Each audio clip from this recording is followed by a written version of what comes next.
Hey everybody, just doing a quick little systems check just to make sure everything's working honky-dory. It always is. Like I'm always thinking, oh geez, I hope it's working, and I don't know why I think that, because it always says it's streaming live, but it's still good to check these things. Happy Wednesday night, everybody. Happy hump day. Just making sure I can sort of dial in on this as well. Wonderful to have your company. Tell us where you're from when you're watching. I'd love to know whereabouts you're all watching. Dwayne Marmaduke Hobson. What a great name. Marmaduke. Jerry Hunter, hello to you. Hello, Graham Ellis from Australia. Wade Smith checking out. David Keeney. Brian Mathis. What's up, Brian? Jack Swank. Richard Engel. So, yeah, drop me a bit of a line and tell me whereabouts that you might be watching from. Jennifer Nunakoven from Newton, Iowa. Cool to catch up with you too, Jen. Herb Betts, Carol Dunleavy, or Alex Gulamucci. I'm probably sure I've got that absolutely wrong, but I had a crack at it, so what the heck. OK City, Jason Steen. Cool to catch up with you, mate. Love the Okies. Kim Jeff Vandermolen, Renee Siders, Robert Crowther, Salt Lake City, Utah. This time last year, or just earlier this time last year, I went to Bonneville and drove right across that incredible expanse of America. Went to the Bonneville Speedway. It was really super, super cool. So tonight, looking forward to this. Gio Scelzi and also Matt Barbara will be joining us shortly. But I need to go through a little bit of housekeeping. One thing I really love you to do is press share on this as you're watching, because we really just want to get the word out and spread our influence from the Knoxville Raceway page and our dirt racing world as widely as we possibly can. So if you could do me a bit of a favor and just press share as we do this. Last week, we had a phenomenal response to our chat with Rico, as you would well expect. Just an amazing character. Wow, I learned so much more about him than I realized before. Week before that was really cool to catch up with Carson McCarl and Peyton Delansky. And then our very first Wednesday nights with Wado was with Brady and Ziziana Bacon, which was super cool as well. So I just want to run through a couple of things that I wanted to tell you about. Some dates you need to keep an eye out for. The Brownells Big Gun Bash with the World of Outlaws NOS Energy Drink Sprint Car Series on June 11 and 12. Don't forget the NOS Energy Drink Knoxville Nationals, of course, presented by Casey's. That's coming up August 11 through 14. The My Place Hotels 360 Nationals, presented by Great Southern Bank. We've also got the Brant Professional Agriculture Corn Belt Nationals. I'm going to run through some of these dates, including the season kickoff with you as well. One of the best things that you can do is jump on knoxvilleraceway.com or .com. And firstly, scroll down on the left-hand side, you'll see a place where you can actually press to subscribe to The Dirt, which is the regular newsletter, which gives you information about events, ticketing, news, all that groovy stuff. So get across that, get onto knoxvilleraceway.com, scroll down on the left-hand side, and there is where you'll find subscribe to The Dirt, to our newsletter, which is very, very cool. Now, the Knoxville Raceway winter merchandise range is out now, thanks to Denison Racing Tees.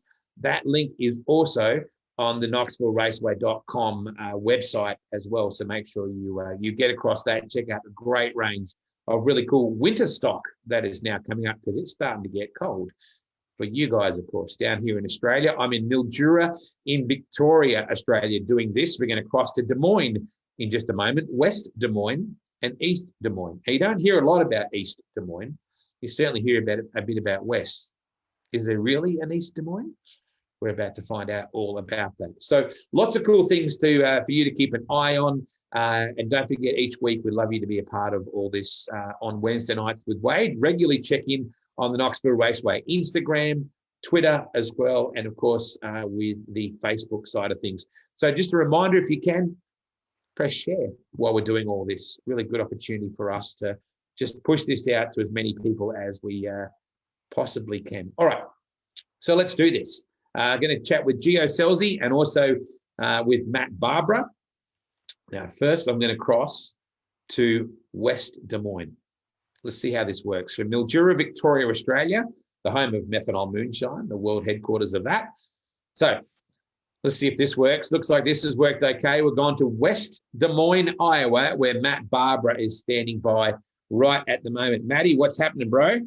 Not much, Wade, mate. How you doing? I find it hard to believe there's not much going on. You are in a spectacular-looking race shop. I love the hot rod in the background, all the spare chassis and all that good gear, and all your partners are all shown off. That's one thing you've always done very well, Matt, right from the get-go. KCP Racing has always turned out a really nice-looking team, mate.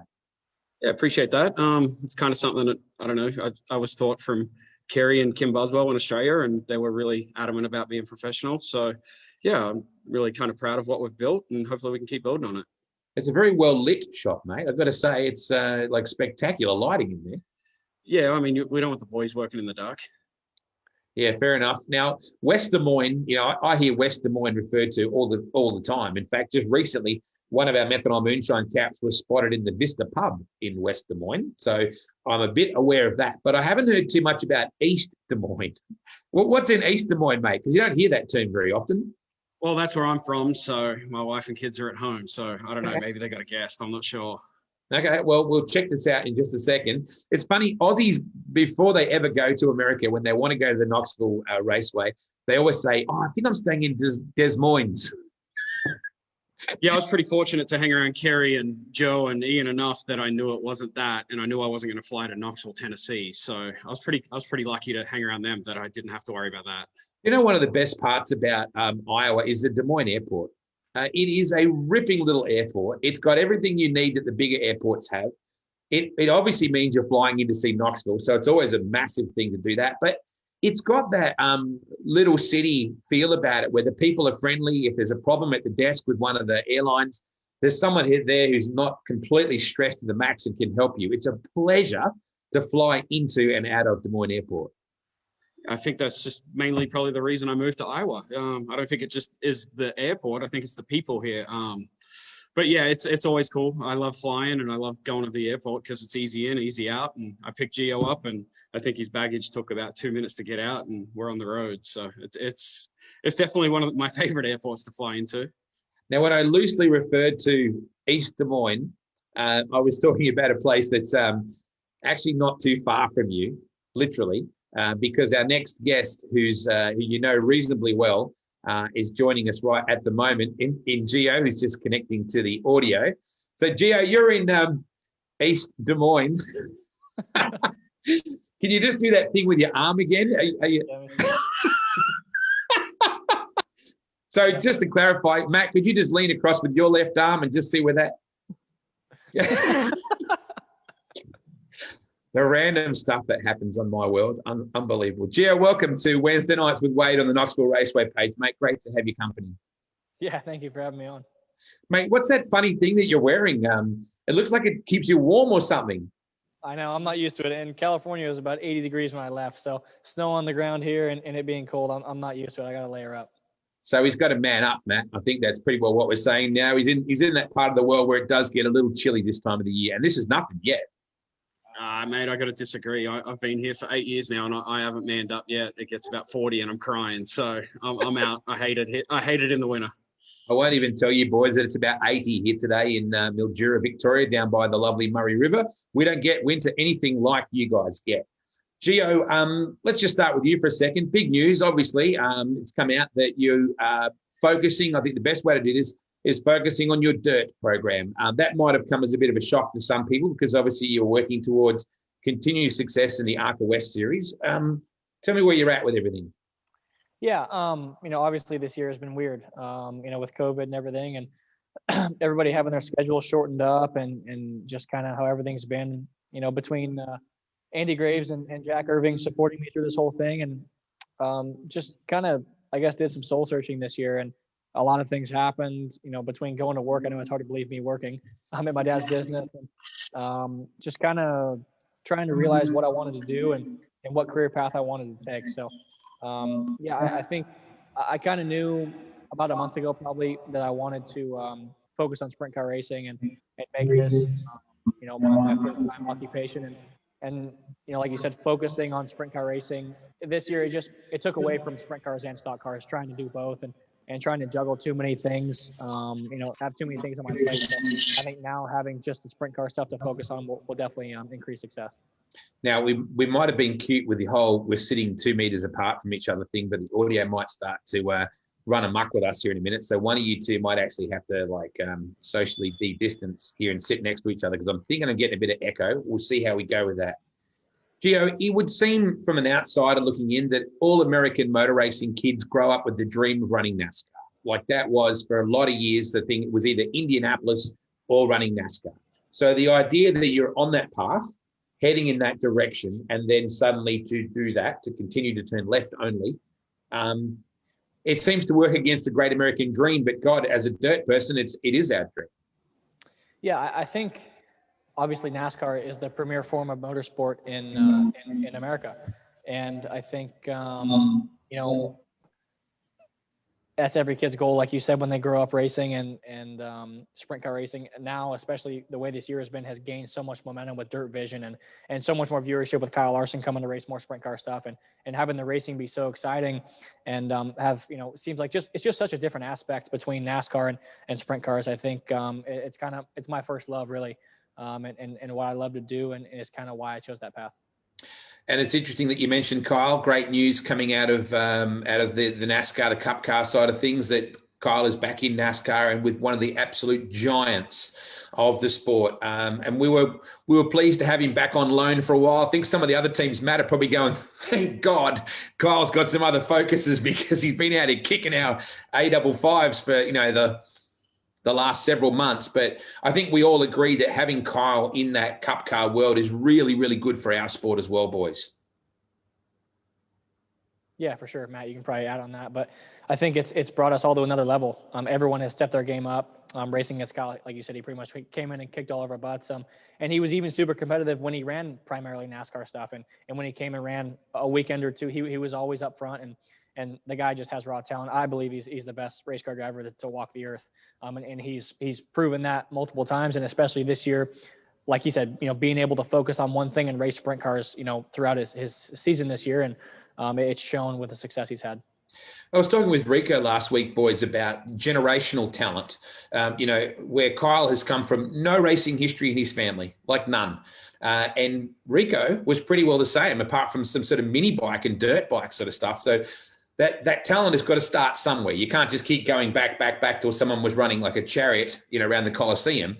But you were the same, Gio, in that your old man is obviously a drag racing god. Like, a funny car and a top fuel win is rare air stuff, championship wise. It could have been that you were just forever going to go in a straight line. Yeah, I think, growing up around racing, especially around drag racing, I was 7 when he retired. So, I was very, very young and don't remember a whole lot of it, but the highest level of racing, whether it's NASCAR or drag racing, sprint car racing, it's all kind of the same aspect. You have the big sponsors, big teams, big haulers, and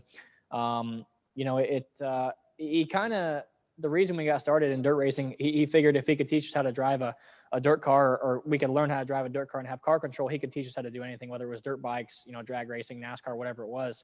And we just kind of, did the dirt path when we were younger, and I kind of ventured off this year and did some pavement stuff, and now I'm back racing dirt. So he kind of let it be our option, what we wanted to do, and here we are. Matt, it's an incredible story, mate, your story. A kid that grew up with the Madsen brothers in little old St. Mary's in the west of Sydney, which is only about 15, 20 minutes without traffic from the iconic Parramatta City Raceway, now Valvoline Raceway. You fast forward all these years later, mate. Look at your shop. 2 Knoxville Raceway track championships, multiple wins with the World of Outlaws. What an incredible life. And I know you've worked hard for it, but what an incredible life you've had, mate. Oh, some might think that, mate. There's only about, really, my wife is about the only person that knows the backside of it all. But it's been good. It's been a great run. I think we've had, I've really tried to focus on putting myself around better people. And that's helped a lot. Trying to progress to the next level, and what are other people around me doing that I could maybe learn from. And we've been beat down plenty of times, and just try to learn from every time we do, and try to get better.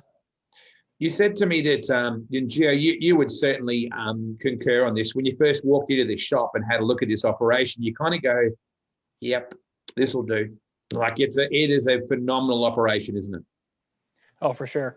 When I walked in here, I really didn't know what to expect. and you know, like you said, coming here, it's kind of you walk in, you're like, wow, this is pretty serious operation. And what Matt and Brett and all the partners have done to build this operation over 7 years, which really isn't very long, you know, building a sprint car team from scratch. I think it's pretty special to see kind of, you know, what they've done and how much they've built in such a short period of time. Yeah, absolutely. But how did KCP Racing come about?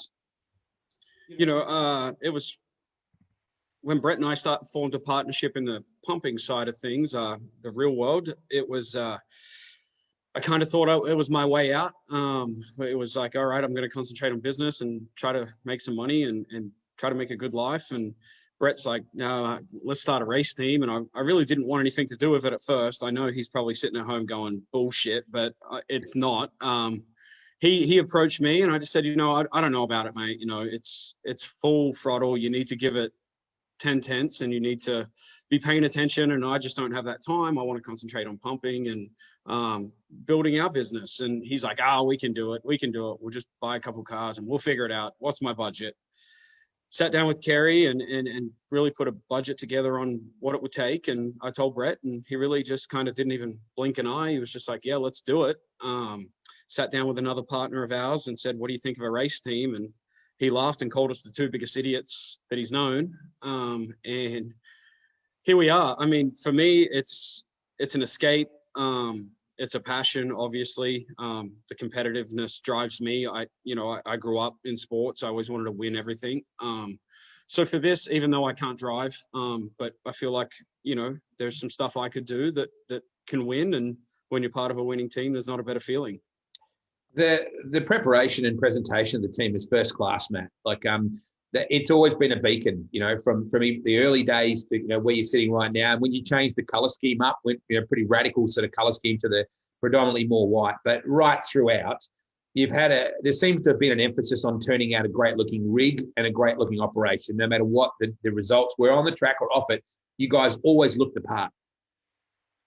Yeah, I think that, Brett and I always put a lot of pressure on ourselves because of the partners that are involved. They're the best in their own industries and they're professional in every avenue that they show up to. So if they're going to put our name on our car, we have to do the same. We want them to be as proud of our team as we are. And the biggest scare for me was putting a race team together that people would think it's just ran out of a shed or a garage and it's just a rinky-dink operation. And it's hard to find partners. It's hard to find sponsors. I feel like when people walk into our shop, they're on board the minute they walk in. So, and that's just a hats off to, you know, the partners that are involved that led us to do it. And Brett Nearing, his vision and making the shop. I mean, I just said, I want a cool shop. And he said, well, what do you need? And we walked in here, he renovated it all. He actually drew the blueprint on a piece of sheetrock, which is gyprock in Australia. And he's like, what do you think of this? And I'm like, I think that'll work. And we polished the floors, and that's obviously a big selling point when your floors are spotless every time you walk in. But honestly, I think the professionalism and I don't know if Buzzy's watching, but Kim Buswell in Australia, I went and worked for him for a couple of weeks. And I mean, spent a lot of time with him with Kerry, and he just kind of always seemed to have that edge on everyone on professionalism, on trucks and trailers, and his mats in the trailer were always clean. And he was before everyone, I felt like, in that time. And I just always said if I could get my own deal and the money, I wouldn't let myself down on it. And it's not easy, Gio, in our world to keep stuff clean. Well, we spend our whole life getting dirty. But I guess if you can roll in, you know, almost like a doctor's surgery kind of look and feel to about it as well, and try and keep raising that bar, and that would suit your style as well. Yeah, for sure. Anytime you can, you know, walk into an operation like this, and sprint car racing is so difficult because all racing really, because it just costs so much money, and the cost is only going, you know, up and up and up. So I think when you roll into something like this, and they give you every tool you need to win, it's just on you to make it happen. Before, obviously, racing with Matt, with KCP Racing, You've had a couple of teams that you've raced with, and one particular I want to draw your attention to because I really enjoyed watching you there. And I often refer to, the Shane Stewarts of the world, and there's been a long line of people that have had this where they've spent weekend with Bernies. It's almost like the movie, except Bernie's not laying there like this with a pair of sunglasses on. Bernie and Betsy Stubkin are one of my favorite teams in America. I just love the way that they just get out on the road and do it. Well, there were a few nights like that where he's laying there with sunglasses on, asleep. But no, it was a lot of fun. It really was. And kind of running for Roth the year before, where you have a full crew and a full team to almost do everything, where you're just focused on driving, to take a step back and work on everything and be very involved with the day-to-day stuff and the race car and Indy race parts and everything with Bernie is it's just kind of a different aspect. I think Shane obviously doing that this year, working on his own stuff and it's just a very different viewpoint racing with Bernie. It's like, hey, if you want to race, the stuff's sitting there, go work on it, go put it together. So we had so much fun together for 2 years and won some races and did some pretty cool stuff together. So just had fun. It's just it's serious, but at the same time, it's just different. It's unique. There's not a lot of operations like Indy race parts. Yeah, exactly. And there's no real corporate backing. Look at Matt. Look at that hot rod behind him. It's adorned, with corporates. There's real partnerships involved there, whereas it's Betsy and Bernie just get out on the road and do it, as you said. Matt, 2 Knoxville Raceway track championships. That's rare air as well. And the really cool part is when you look at the Aussies that have triumphed there, Jamie Moyle was one of the pioneers of it. And, Jamie's doing a phenomenal job as an engine builder these days over there as well. But Skip, Brooks had a long history there. Ian with his championships. Kerry with his championship. But we don't often talk about the Aussies behind the drivers that win those championships. So you've got to be very proud of that as a Sydney boy as well. Wait, I've won 3 championships, by the way, mate. Kerry, Ian. Sorry, mate. No, yeah, but Knoxville's obviously the greatest sprint car track on earth. But just being able to win one was awesome. And then when Ian got his first one and, it kind of was, the friendship deal really kicked in there and we couldn't have been prouder of each other. And we kind of had a struggle year after that. And then he rebounded and got another one. And, anytime we can race at Knoxville or race for a championship, that's ultimately the goal. For me, moving forward, my goal probably isn't to win another track championship at Knoxville. I'd love to win. There's about one race I want to win at Knoxville. But that's hard work. And that, that's what we're driving towards. But, if we can race 3 or 4 times at Knoxville and be competitive when we're there, the local boys are so hard there. So, but yeah, the track championships and just the whole thing being around there is phenomenal. When you drive down that main road and you see those big lights and you see that big main straight bleacher and you see that big flag, it doesn't matter for me how many times I see that. It still gives me goosebumps. You live not that very far from the raceway, half an hour's drive. Obviously, for a long time, it was your local track. Do you still get those same feelings when you see that? So my first memory was in my first year over here was 2003. I think Gio was still in the womb, but my first memory, we flew in late and it was an outlaw show and I'd never seen a feather light before, or everybody had feather lights then, and I was just absolutely just blown away by, oh my gosh, I'm here, and we went straight to Wacko's, had probably the best American meal I've ever had. And then from there, it was, looking now, it's 18 years later, and I kind of take it for granted. I'm not going to lie. And then Gio kind of reassured me. We went and tested when he first got in our car, and we rolled into the track. And I remember he looked at me and he's like, how effing good is this place? And I looked at him, I'm like, no, it's just Knoxville, dude. And he's like, nah, this is the holy grail. This is like the best place on earth. And I'm like, that's the attitude we need, because this is the one track you want to be the best at. And if you don't ever want a guy that goes, we're going to Knoxville, I can't wait to get out of there. So for that was probably the reassurance that I needed, that Knoxville's still the best place on earth. And it doesn't matter, Gio, where you're from, West Coast, East Coast, North, South. It is the world headquarters of sprint car racing. Tell me what it meant for you to win that very first ever A main and become the youngest person ever to do that. Oh, it was incredible. You know, being so young and still young, racing with the World of Outlaws, you kind of want to soak everything in to a point, and at the same time you have to race the same guys you're kind of starstruck by. So you're trying to kind of find a happy medium of, oh wow, I'm starting next to Donnie Schatz, but at the same time I'm starting next to Donnie Schatz, I have to beat him to get in the dash. So I think there's nothing like Knoxville, like Matt said. Whether it's a local show or an all-star show or Knoxville Nationals, something about going in there, and I'm sure it's the same for NASCAR guys going to Daytona or IndyCar guys going to Indy 500. It's so special. There's always that one place you go to that's like, wow, this is the highest level of racing, and this is the place to win at. And like you said, winning there was unreal. I think I beat it by like 3 or 4 days or whatever it was. Yep. And you get to a point where you race so much with sprint cars, you don't worry about those things. You're just going all the time. And you wake up early in the morning, you maintenance your stuff, and you go race again. So I think you kind of get lost and just going through the motions, and you don't get time to just sit back and realize how cool the things you get to do are when you do a 4 wide and everybody's got their phone lights on their phones and they're shaking everything. And you can hear the fans over the engine and just some things like that. I've learned a little bit, like the World Finals when we all do the 4 wide, just to see everybody and kind of have a moment where you take it all in and realize how privileged you are and how cool some of the things you get to do are. So you were 16 years old and 8 months, and it was by 6 days that you beat the record, which was held by the late Danny Young, 31 years before you. And Danny Young, the memory of Danny Young, ideally, I'd probably like to have seen Danny keep that record just purely because of posthumously for, his legend. But a remarkable thing for you. And you kind of backed it up about a month later, August 24, 2019. Was that one any more sweet, or was that like, yep, I know I can do this now?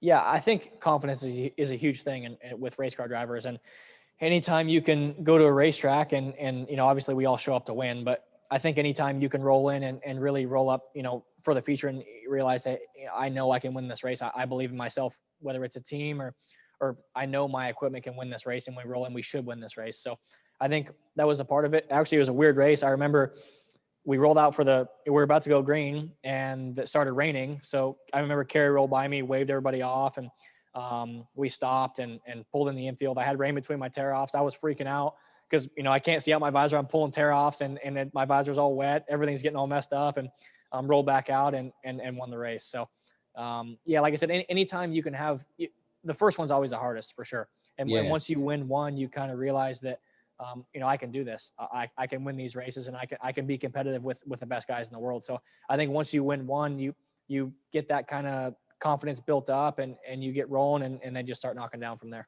It was a hell of a year that year, mate, because some other guy called Jeff Gordon used to hold the record for the youngest person ever to qualify for the Nationals back in 1989.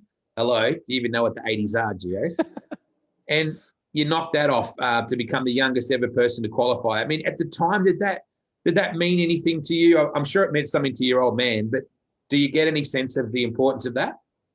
Yeah, I remember it actually very vividly. Me and Dominic were walking through the pit area on Thursday, and I was, I don't know, 6th in points or something, and you're waiting for the points to come out to see if you're locked in, and we're walking down off, turn 4. Me and Dom were together, and the points came out, and I jumped in his arms and was like, yeah, and everyone's looking at me like I'm crazy because no one knows who I am.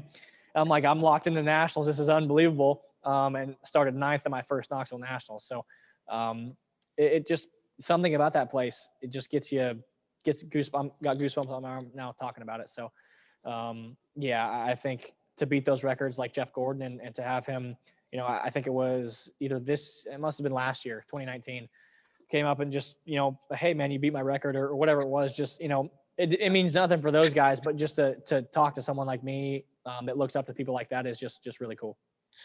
Matt, we've talked about your friendship with Kerry and Ian, which goes back to, those early days when you guys were all like jumping BMX bikes around the backyard in St. Mary's. I remember watching Ian when I first came to Sydney in the late 90s, jumping pallets, wooden pallets with his BMX bike and stuff like that. Your friendship goes back a long way with that. So it's a logical thing for you to have Kerry and Ian drive with the KCP, under that umbrella and build that relationship. So it couldn't have been easy when the situation came up where you and Ian weren't racing together. No, it wasn't.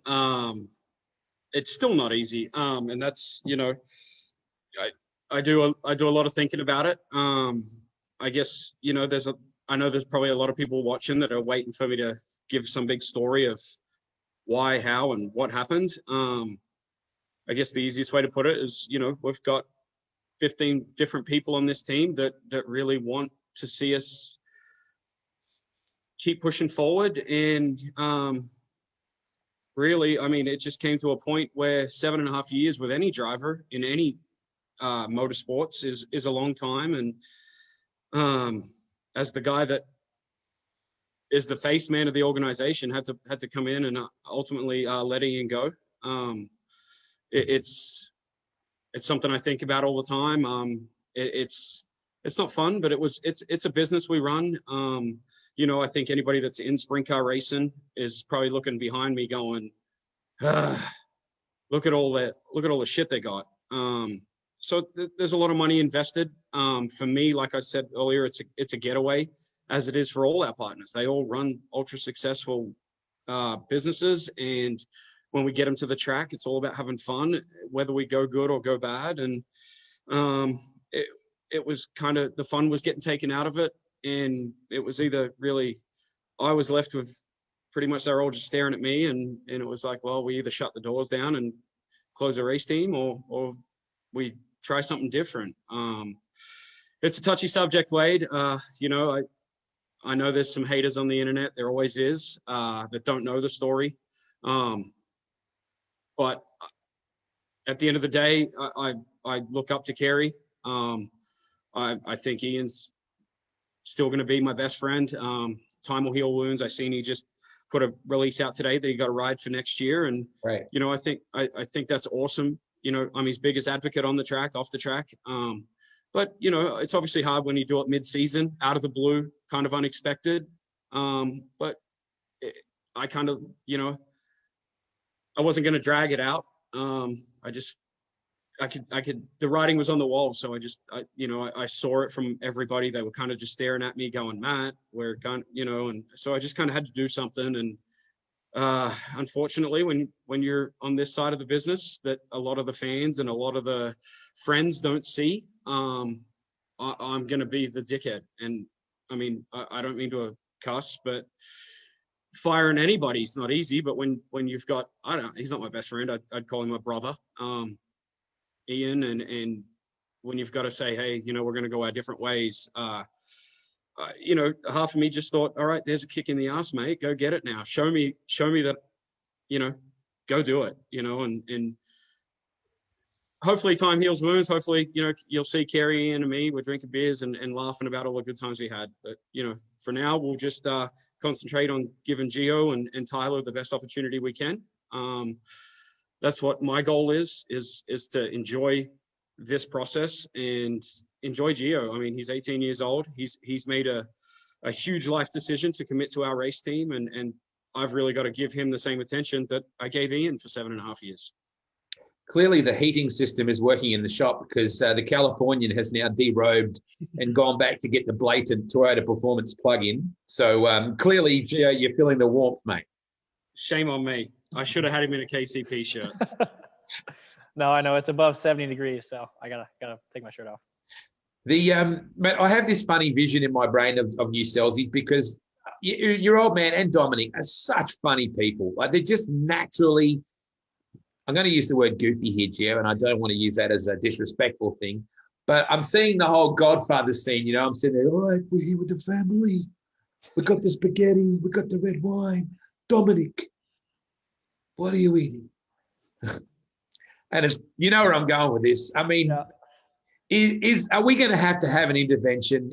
Are we going to find Dominic asleep in a parking lot at Taco Bell at 4 a.m? Are we going to have to drag him? Like, what is going on with that guy?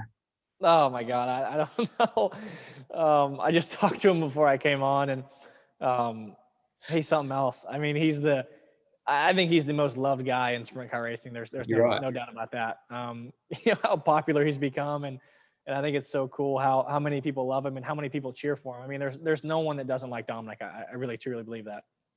And he raced down in Australia, and I noticed it immediately that he's got this understanding of how to be corporate. He knows how to work with fans. There's no arrogance. There's no cockiness. There's just here's a guy. We have Daniel Ricciardo, who's like Australian Formula One star, and Daniel sort of superseded or became the new Mark Webber.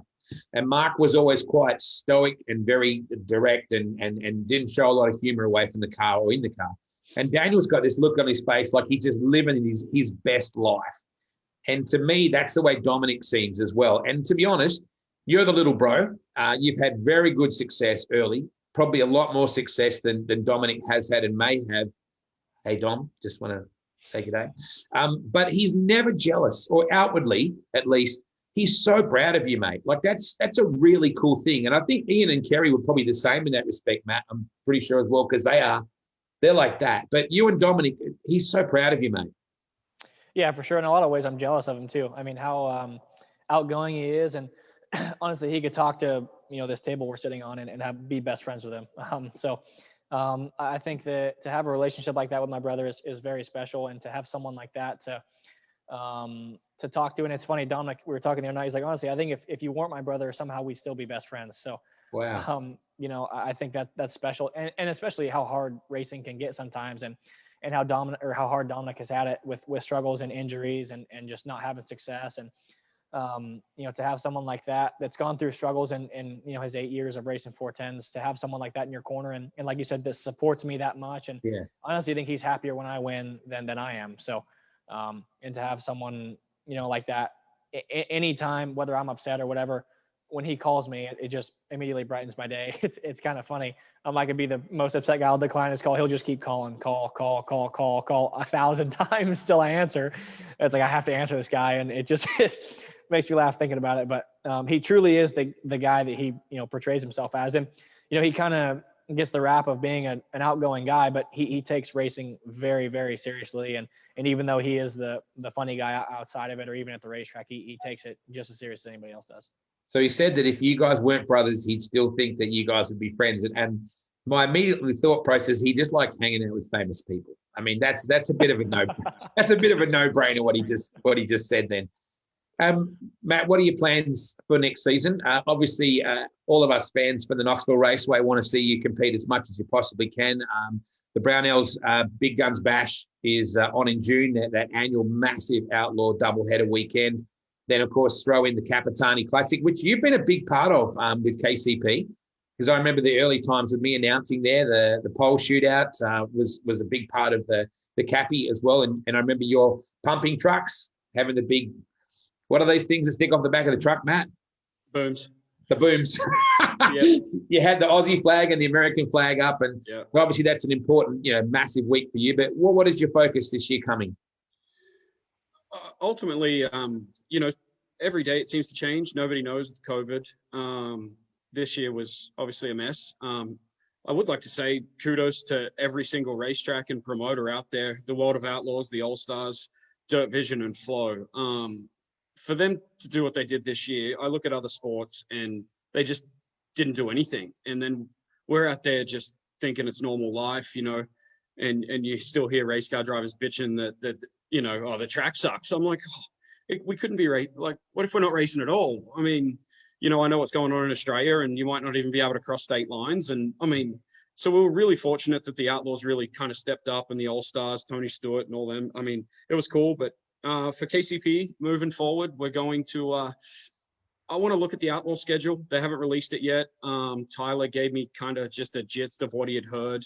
Everything's third party right now, and I think they're waiting on California with COVID and stuff like that. But, the ultimate goal would be to run. Gio's 18. He's never had really a full-time sprint car drive, and we've talked about that. So if we could run 80 to 90 nights, whatever makes sense for our team, that would ultimately be the plan. But stuff happens. I don't know, I mean, if the Outlaws come out with a package that is phenomenal and, you just can't say no to, which I don't think they will for 2021. But right now the plan is to race 80, 90 nights and really get Gio acclimated. I think everybody, myself, that believes that there might be a little learning curve. We really didn't get a big shakedown this year. We raced 26 times. We're going to change a bunch of stuff this winter, so everything's going to be trial and error for 2021. But ultimately, as long as Gio, Tyler, and the partners support what we're doing, we're going to just do whatever we can to try to be successful. A few people have picked up on the red shirt already, Gio. They're like, "Oh, what's going on there?" Is that sign of? But the reality is, you have a relationship with Toyota, correct? Yeah, very much so. With Andy and Jack, they've supported me from the beginning, ever since they kind of gave me the opportunity to race pavement and to go that route. And two guys I'm good friends with still, no matter what happens with them. Midget racing is something that you love, and why wouldn't you? Because they're just a phenomenal thing, and the Chili Bowl in particular. I would imagine it's always going to be on your radar, Gio. Yeah, for sure. Obviously Toyota having such a big presence in midget racing, it's something they take very seriously, and how much they've developed their engines over the past few years. So I've got to run some cool races, the Hangtown 100, and do some midget week stuff. So haven't got to do it very much, but in the off season, November, December, stuff like that. And like you said, Chili Bowl, or at times I get to run them, and it's so much fun racing with Chad Boat and being involved with Toyota and being involved with those guys. And they run such a professional operation. It's cool to step into a race car is going to be fast and kind of hit the ground running. California is just a superpower these days, mate. You must be very, very proud of the West Coast, because, look at Brad Sweet and some guy called Larson, Rico. Like, there is just some phenomenal talent from the West Coast, isn't there? Yeah, for sure. I think sometimes that West Coast guys get the rap of being short track guys. And when I was growing up, I feel like the John Allers and Tim Kadings and all those guys, whenever the Outlaws came to California, they were very tough to beat. But, you see Tim Kading run good at the Knoxville Nationals last couple of years, running 4th and 5th for Jason Sides, and Brad Sweet winning, Kyle Larson winning the Capitani, or, Knoxville, whatever you want to call it. And having those guys be successful outside California, I think, California is very unique. You have the small racetracks, the hooked up racetracks, and kind of the beat bang around bull ring style. And you get out to, Eldora, Knoxville, it's a very different kind of racing. So I think, in a way, you have to get out of California to kind of get used to those big racetracks, because really all we have is Calistoga, and it's still almost kind of races like a short track with the tight corners. But once you those guys, like you said, have a bigger presence outside California, it makes it special to be from there. Absolutely. So what's for dinner tonight, boys? You're both sitting a couple of meters apart. Does Matt have a favorite restaurant in Des Moines? What's the go, Gio? You sort of got some local digs you like hanging out at? Well, we got a place across the street here. We already had dinner at what is it called? Mojitos, I think, across the street. So we went and had some Mexican food. So we're good to go now. Tacos? You can never go wrong with Mexican, mate. Did you send a snap to Dom about this? Was there Insta-worthy stuff here? He called me at dinner. Yeah, and it's almost like anytime I'm around food, he gets excited. He wants to call me, and it's like he knows. It's like there's a disturbance in the force. He's having exactly. Seven tacos. It's really good to catch up with you, boys. I know that there's a lot of planning still to be done. Gio, you're just an excitement machine, Matt. Matt, it's really cool of you to wrangle him in. It's a bit of a no-brainer. If the guy's available, why wouldn't you offer him an opportunity like this? And I can't wait to see what you both come up with. In 2021, as you said, it's going to be a bit of a who knows. Knoxville's already come out with their schedule, which is great. So excited about that. I'm going to tell everybody what those dates are very soon, and can't wait to see what you boys come up with. And thanks for your time tonight, fellas. Yeah, thank you for having us on. Appreciate it. No worries, mate. Appreciate you traveling all the way to Matt's shop too, Matt. It was nice of you guys to sort of get together. I know it's been a big geographical nightmare for you. He flew from California just to do this, Wade. Oh, yeah, right. Hang on.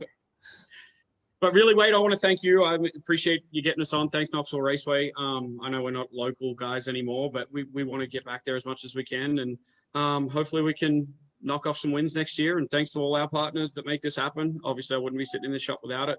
And, we've got some big things on the horizon and looking forward to it. I want to thank Gio for signing up and thank the fans. And let's rock and roll. We want to thank Dominic as well because... Hey, Wade, you told me you were going to call Gio. What were you going to call Gio? Dominic's skinny brother. I'm just skinny Dominic was what I was going to say, but that I can't. How can I possibly throw stones like that, Matt? We weren't going to discuss that. Sorry, I didn't. You're good, mate. I'm going to get a tweet for sure in a minute, for sure. I'm surprised you already haven't got one yet. Yeah, it's going to be something. I want to say hi to Bonnie and Jack Elam as well. They tuned in as well. They've been watching the whole program as well. One of the legends, or two of the legends of chassis manufacturers across America with J&J Auto Racing. So, and Randy Hanningham was even tuned in. We talked about California before, and Gio, before there was yourself and Kyle and Brad and stuff, there was a guy called the Hurricane that used to come out of San Jose that get around pretty good. Yeah, for sure. Someone that actually, when Dominic went to the Midwest for the first time, he stayed at Randy's shop, and him working at BMRS now was kind of somewhere I went to go hang out and would try and kill a few hours or so I wouldn't have to go work on race cars. So a really cool guy. That's what's cool too, Matt, is you're seeing like Randy's young fella who's like 3 foot taller than him these days, doing a great job with his racing program. The Saldana kids, they're epic with their racing program. Donnie's nieces are doing a hell of a job with their karting. Throw in Brooke Tatnall's son, Garrett. He's doing a hell of a job. Like these new next generation, Matt, they're coming through. Yeah, I love it. I just hope my kid stays well away from it. Golf. Yep, let's go golfing, mate. Let's stay away from the race deal. It's too expensive. He can help you with your retirement program. Boys, really appreciate your time and stay safe during the winter. Winter's going to be a thing, man. So just, stay warm. Get a Toyota red jacket if you need to, Gio. And I'll look forward to catching up with Dominic, hopefully, if he hasn't already just banned me off every social media platform that there is. And we'll talk to you soon, eh? All right, mate. Thank you. Cheers, boys. Really cool to catch up with these guys. As I said, an exciting team. There's no doubt about that. And I'm just going to, good. They've got themselves out of there. Just want to do a quick plug for you for Methanol Moonshine merch. If you get a chance, this is my new apparel range. And if you get across methanolmoonshinemerch.com, you'll see our range of hoodies, jackets, tees, tanks, trucker caps, koozies, and also a new ladies range called Mrs. Methanol Moonshine, which is actually athleisure wear, so active wear and stuff like that. Through the Logo Daddy folks have been doing a great job for us. So if you could drop across Methanol Moonshine merch for me and check out our range, I'd really appreciate it. Next Wednesday night, who are we going to have on Wednesdays with Wade? We'll announce that in a few days' time when we work out who it's going to be. Big thanks to Eric Arnold, as always, for his wonderful information that he provides me to help do this. Hello to Kendra and everybody at the Knoxville Raceway, wherever you are throughout the world. Thank you for your time. Please be careful. Please be safe. Please be kind to each other. And remember, dirt is the way. KnoxvilleRaceway.com. Check out all the schedule. You'll see that on there as well. You'll need to get across the Dirt newsletter because we'll be giving all that information as it comes to hand as well. Have a wonderful night, everybody. Have a wonderful day if you're in Australia. Have a wonderful Wednesday night in the States. Good night. See you next time, mate.